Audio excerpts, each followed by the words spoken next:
حيث ساد الصراع من أجل البقاء بين الحيوان المفترس والفريسة لملايين من السنين.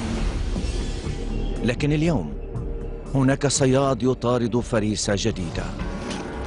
فجأة بات البشر مستهدفين من قبل حيوان ضخم آكل للحوم. حيوان سيكون من أسوأ أكلة لحوم البشر خلال أكثر من 100 سنة. من هو القاتل؟ هل ممكن ردعه؟ حل هذا اللغز يتطلب فريقين من الخبراء الشرعيين.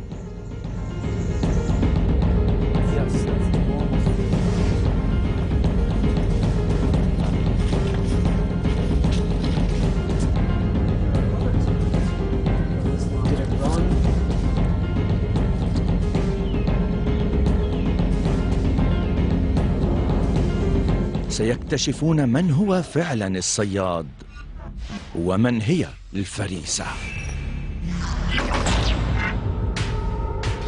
الرعب في تنزانيا. جنوب تنزانيا على ضفاف نهر روفيجي. عند الساعة 4 فجرا في 30 أغسطس، أمير ليغازا 13 سنة رجع من مدرسته.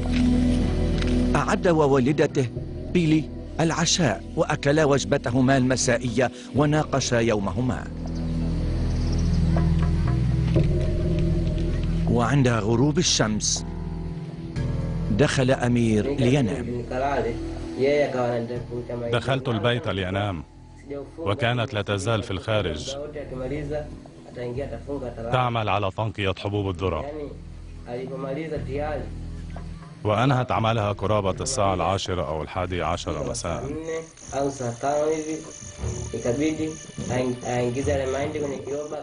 ثم توجهت إلى الحمام خارج البيت.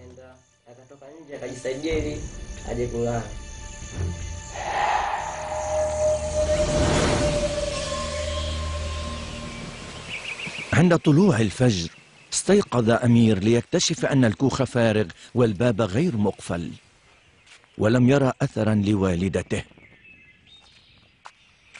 ثمة مكروه ما بالتأكيد. لم أجد أي أثر لوالدتي، فقررت القيام بجولة حول بيتنا.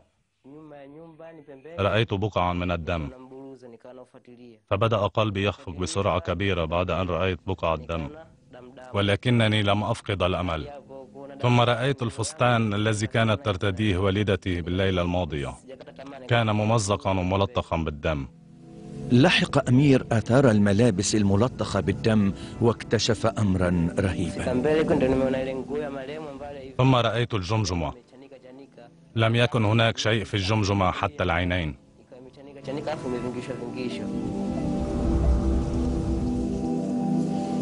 الجمجمة كانت كل ما تبقى من والدته.